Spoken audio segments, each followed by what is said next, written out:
George, after destroying every freshman team the prior year at Maryland, you take the Washington State job.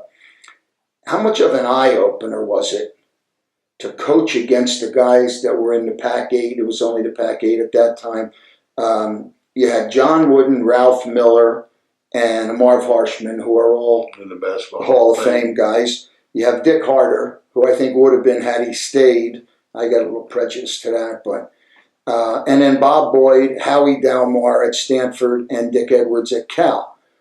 Now you're going into every game as a huge underdog because, you know, Marv had left Washington State for Washington, which told you about Washington State, right? So how did you feel all of a sudden? Now, you know, it really must be shocking that, you know, here you are, huge underdog. You've never been one.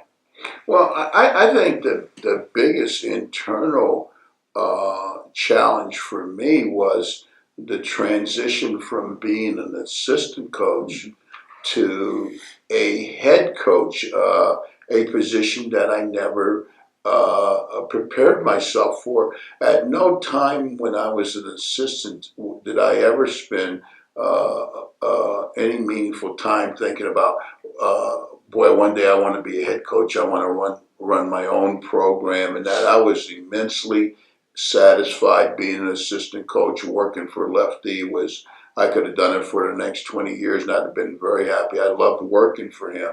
So when you reflect back over the years, it was a huge mistake I made, not preparing myself to be a head coach. I remember one time when I was badgering Lefty, I was responsible for preparing the game plan for an up-and-coming game, and I kept trying to convince Lefty that we should play zone, and Lefty hated the zone. So anyway, I realized he wasn't going to do it, and I was sitting in front of his desk in his office trying to convince him, and finally I gave up, and he said to me, he says, George, see where you're sitting? I said, yeah. He said, see where I'm sitting? I said, yeah. He said, it's a hell of a lot different where you're sitting than where I'm sitting. And so when I got to Washington State, I called him after about the first 3 months, and I reminded him of that conversation, and I said, Coach, it is a hell of a lot different because sitting in front of your desk, I just make suggestions. The guy that sits behind the desk, he's got to make decisions and that. And so it became apparent to me quickly that, one, we had to get better players. Two, that this was on-the-job training for me. We played Montana, and the game that we struggled along, but we were ahead, and it came in about 6 minutes. Montana puts the press on us, and we start turning the ball over like crazy, and they call timeout, and the players come to the huddle. And as they're coming to the huddle, I realize I haven't even put a press offense in yet. And so now I've got to try to illustrate on a coaching pad, here's what to do. And so needless to say, we ended up losing the game.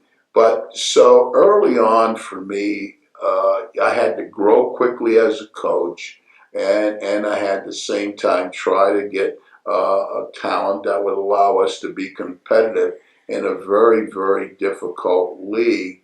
At that time, primarily from a talent perspective, that was dominated by UCLA and USC, those great UCLA teams. And also, Jack, in those days, you played on Fridays and Saturdays, so you played back-to-back games. You don't have to remind me, George. I was with you.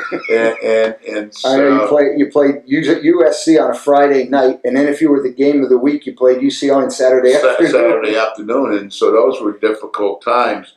And so trying to build a program that would be competitive was probably the biggest challenge I had in my coaching career, but I learned what true humility was about. I learned what real hard work was about. I thought I worked hard, but I didn't realize how hard I needed to work to be a quality coach.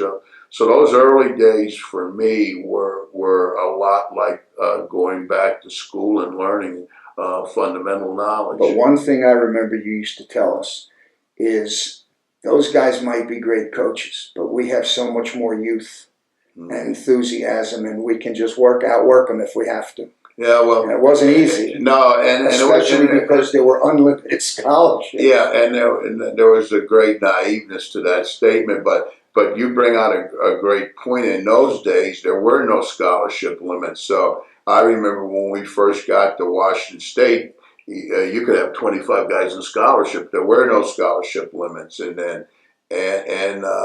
you had enough scholarships to outfit a varsity and a JV team, or a junior varsity or a freshman team if you wanted to. And so it was a great challenge, but a challenging time that I would never change if I had to do it all over again, because I think it forced me, one, to face reality, two, to understand what it was going to take to achieve success, and then to go about executing it. So I learned a lot. Thank God I had an athletic director and a president who both had a lot of empathy and compassion for me. And that I remember after the first 2 years, I think we might have won 5 games the first year and 6 or 7 the second. And actually, it was 6 and 10. 6 and 10, and so Ray Nagel called me in, who was the athletic director. And I figured he was going to probably give me a warning. Hey, if we don't get this thing turned around, we're going to have to make a change. And I'll never forget this. He called me in and he says, hey, we decided we're going to put 2 more years on your contract. And I was stunned. And what his closing line was, and he said to me, he says, hey, just think what will happen when you start winning. And so, of course, that was a great relief to me to know that he still maintained a high level of confidence that we could get it done. One thing I remember you saying from one of these past Q&As that we've done is your 11 years at Washington State were the most fun you had in coaching. No question about it. To this day, when people ask me, where did I enjoy coaching the most, I always say Washington State, because you really were coached in. You didn't have a lot of the other distractions that come with coaching today, and it was a collaborative effort. I was growing with the kids were growing with me. We were trying to we shared a commonality of vision and goals and strategies, and so I look back on it now, and we grew together. I coached them and they coached me, and that's a unique situation in and of itself.